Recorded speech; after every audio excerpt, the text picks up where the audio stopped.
Salam, hörmətli izləyicilər. Bugün mən sizinlə möhtəşəm Snickers tortu hazırlayacağım. İzləyicilərimizdən bəzilərinin arzusu üzərinə bu tortu hazırlamaq qərarına gəldim. Ümid edirəm ki, siz də mənimlə bu tortu hazırlayar, bu möhtəşəm ləzzətlə tanış olarsınız. Snickers tortu üçün lazım olan ərzaqlardan bir hissəsini artıq əlimin altına toplamışam və mən hazırladıkça ölçüləri sizinlə bölüşəcəyim. Deməli belə, öncə quru hissəni bir-biri ilə birləşdiririk. Belə ki, qabın içinə 180 qram un əlavə edirik. 180 qram unun içərisinə hazır əlimizin altında olan bir paket vanilin, özümüzün evdə hazırlamış olduğumuz qabartma tozu varsa əgər, bir xörək qaşığı, əgər yoxdursa, o zaman bir paket qabartma tozunu, bərəkət məqsəd ilə və tam olsun deyə biraz duzum, eyni zamanda 6 dolu xörək qaşığı kakao paraşoku əlavə edirik.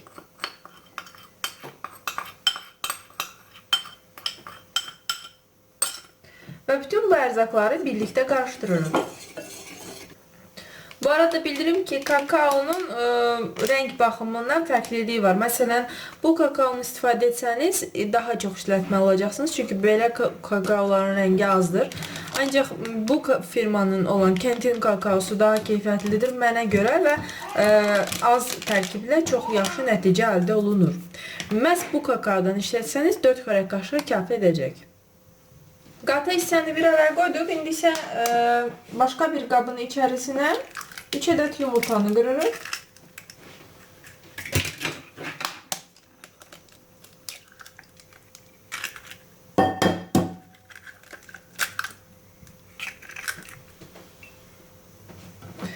Ee, 150 qram şəkər tozunu əlavə edirik.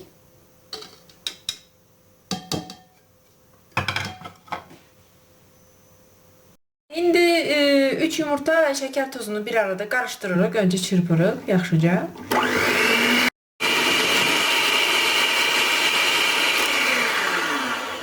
İçinə 60 qram otaq temperaturasında əridilmiş və yaxud mikrodalğalı sobada da əridə bilərsiniz. Yağ əlavə edirik.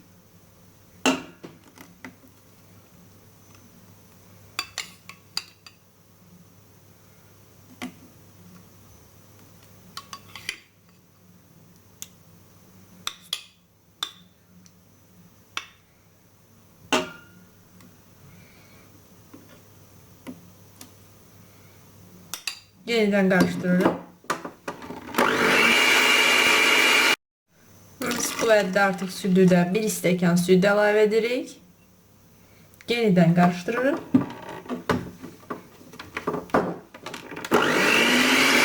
Qarışdırma prosesini dayandırmadan az-az bu hazırlamış olduğumuz quru hissəni xəmirimizin içinə əlavə edəcəyik.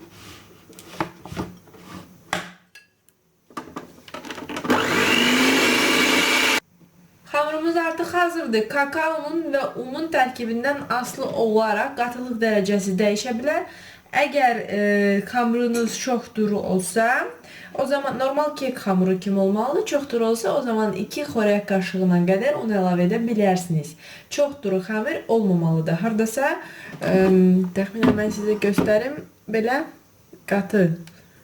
Baxın, mikseri götürdüyünüz zaman axma dərəcəsi çox sürətli olmamalıdır. Bu şəkildə. Artıq xəmirimiz hazırdır. İndi biz onu göndərəcəyik sobaya. Ancaq daha sonra artıq kremin, karamelin, araxis pudrasının və eyni zamanda araxis pastasının hazırlanmasına keçəcəyik. Gəlin indi hazırlamış olduğumuz xəmiri sobaya göndərək.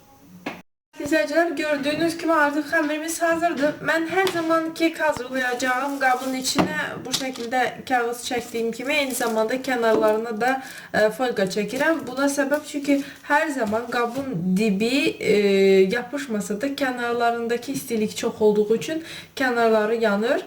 Mən onu qorumaq məqsədilə bunu edirəm. Sizə də məsləhət görərdim. Təbii ki, yenə də siz bilərsiniz. Qabın dibinə azacıq hər zaman şotka ilə yağ çəkməyin tərəfdarıyam. Çünki nə olur olursa olsun kekin qabdan azad olması üçün bu yaxşı vasitədir. Eyni zamanda qabın kənarlarına da həmçinin azacıq şotka vasitəsilə eləcə yağ yedizdirirəm ki, hazırlamış olduğumuz tortumuz mükəmməl olsun. Belə, indi isə hazırlamış olduğumuz tərkibi qaba əlavə edəcəyim. Kekimiz artıq sobaya verilmək üçün hazırdır. Sobaya verməzdən öncə bir neçə tam bu şəkildə yerə çırpın ki, içində altında hava qovurcuqları qalmasın və sobaya göndərək.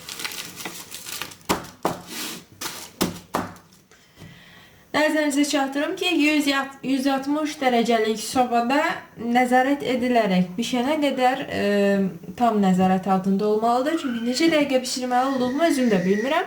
160 dərəcəlik sobada bişirmək üçün göndəririk. Soba öncədən isidilməlidir.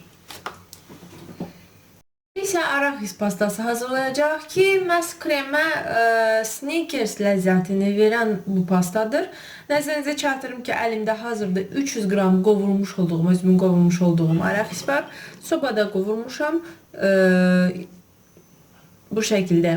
Mən indi onun tən yarısını, hətta yarısından biraz azını, belə ki 100 qramını arahis pastası edəcəyik, 100 qramını, 150 qramını içinə bütöv şəkildə az doğrayıb qoyacağıq. 50 qramını isə üzərini bəzəyəcəyik. Demək ki, bizim artıq bu qədər arahis pastamıza bəs eləyəcək. Eyni zamanda arahisdən əlavə içinə çox az duz sərpəcəyik. Təxminən 15 qram, belə deyim, bir xörək qaşığı fırladıqdan sonra duruyaq və bir dolu xörək qaşığı bal əlavə edəcək. İndi biraz blenderimizi işlədək və arahislər xırdalansın. Gördüyünüz kimi mən onu artıq ütmüşəm. İndi onun içinə 2 dolu xörək qaşığı duru yağ əlavə edəcəyəm. Bir dolu xörək qaşığı bal əlavə edəcəyəm. Belə. Balımızı da əlavə edək. Pastamız hazırdır. Nəzərinizə çatdırım ki, eğer bunu hazırlamaq üçün əziyyət çəkmək istəmirsiniz, o zaman marketlərdə arahis pastası olaraq və yaxud da arahis yağı olaraq hazır satılır belə bir şeylər. Amma bu təmı vermir. Onun üçün evdə hazırlansaq daha yaxşı olar. İndi isə digər hissəni əlavə edirəm. Təxminən 100 qram arahis daha əlavə etdim. Bu hissəni isə sadəcə çox az doğrayacağım. Çox az. Çox doğramaq lazım deyil. Çünki biraz ağızda hiss olunsun istəyirik. Bunu kremin içinə əlavə edəcəyik. Gördüyünüz kimi mən artıq ütmüşəm arahislərin ikinci hissəsini. Üçüncü hissəsini isə mən elə bu formada da saxlayacağım üzəri üçün. İndi başlayıram kremləri hazırlamağa. Bugün iki cür krem hazırlayacağım. Birinci krem qaymaqla hazırlayıram. Belə marketdən açıq qaymaqlar satılır. İmanovka məhsuludur deyəsən. Üzərində elə yazılıb. Hər zaman ondan istifadə edirəm. Mənə görə ən rahat qaymaq odur. Yəni 33%'lıdır bilirəm ki, qatılıq dərəcəsinə görə məni rahat edir. Kremi də çox yaxşı alınır. Bunun üçün məsləhət görürəm ki, elə məhz bu kremdən istifadə edəsiniz. Yarım kilo qaymağa gördüyünüz kimi yarım stəkan şəkər tozu əlavə edəcəyim. Və qaymağı yüksək sürətlə çırpırıq və göstərəcəm sizə nəticəni. Bu şəkildə mikseri çəkdiyinizdə gördüyünüz kimi baxın çox sərt bir qarışım formasını alıb. Bu tam 10 dəqiqə çırpmışam, belə deyərəm. 10 dəqiqədən sonra nəticə belə alınır, qaymaq alınır. Aldığımız qaymaqlı kremdən bir hissə, təxminən 1/3 hissəsini götürürük. Bu üzərinə bəzək vurmaq üçündür. Bu kremi artıq qoyuruq soyuducuya. Gördüyünüz kimi dondurma qıvamındadır. Hətta bu şəkildə körpələrinizə verib dondurma kimi servis edə bilərsiniz. Və hazırlamış olduğumuz qaymaqlı kremin digər hissəsinə isə arahis pastasını az-az əlavə edərək çırpma prosesini davam etdirəcəyəm. Az-az, təxminən bir qaşıq əlavə edib çırpacağım. Daha sonra yenə bir qaşıq bu şəkildə əlavə edərək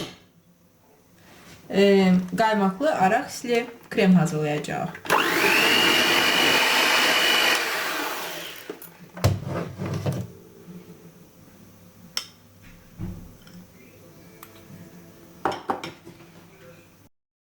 kremimiz hazırdır.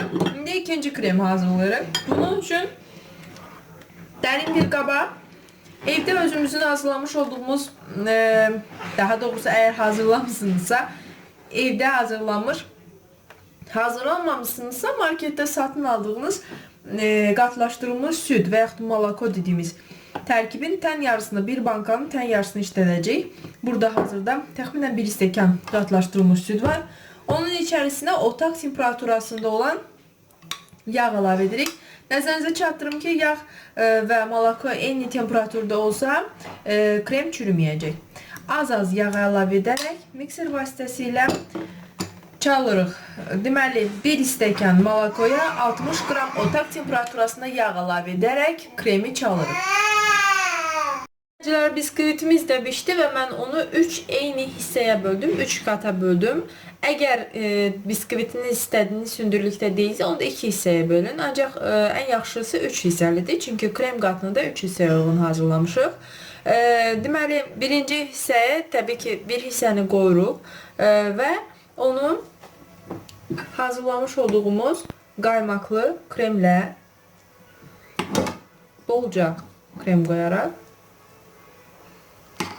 belə deyim, kremin 2də 1-ini qoyuruq və kremi yaxşıca yayırıq.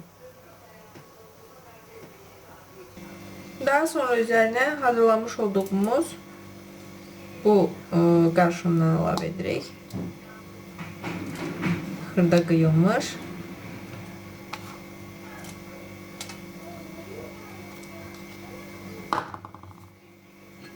Və indi bu kremdən çox yox, bu şəkildə sadəcə tortun qatlarını tutması üçün atacağım.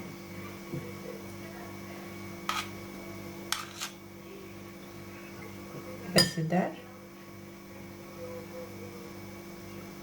Tortu basanda onsuz da üst-üstə tutuşacaq. İndi üzərinə ikinci qatı yerləşdiririk. Qatı da malako və yağlı kremimizdən əlavə etdim. İndi isə mən bu üçüncü qata biraz dəyişiklik edəcəm və beləcə doğramadığım iri yer fındıqlarından səpəcəyəm. Biraz hiss olsun istəyirəm çünki. Daha sonra isə eləmiş olduğum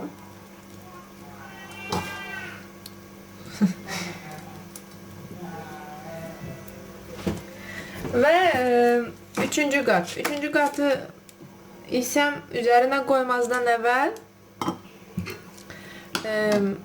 üçüncü qatımın üzərinə məhz bu kremdən biraz yaxacağım. Çox yox, az.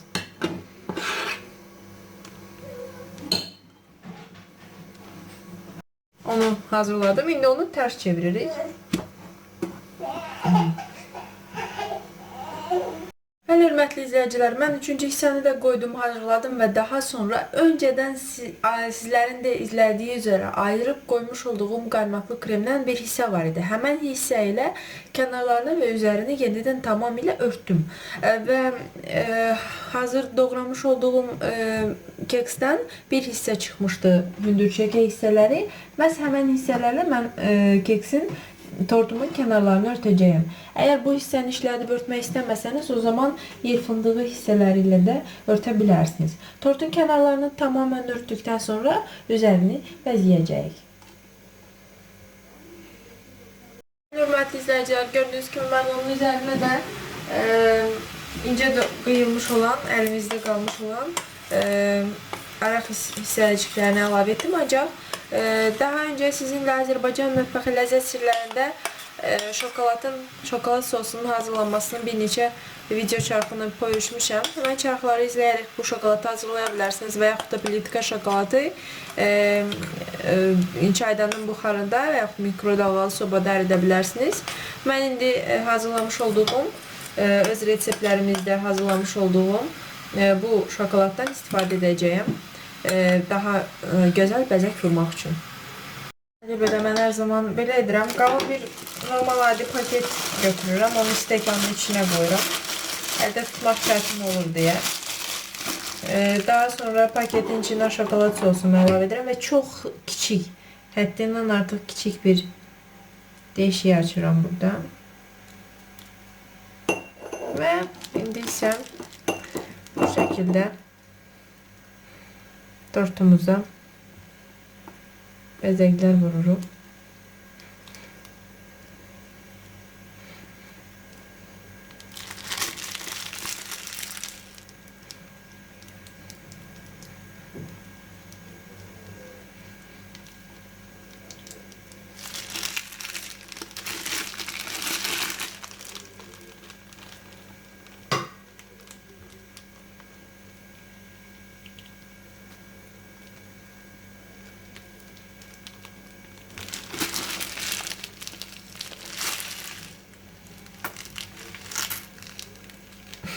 Tamamen sonuna kadar töktüm. Ve son üstü üçün saxlamış olduğum yer fındıqlarına müraciət edirəm. Onlar indi öz vəzifələrini tamamlayacaqlar.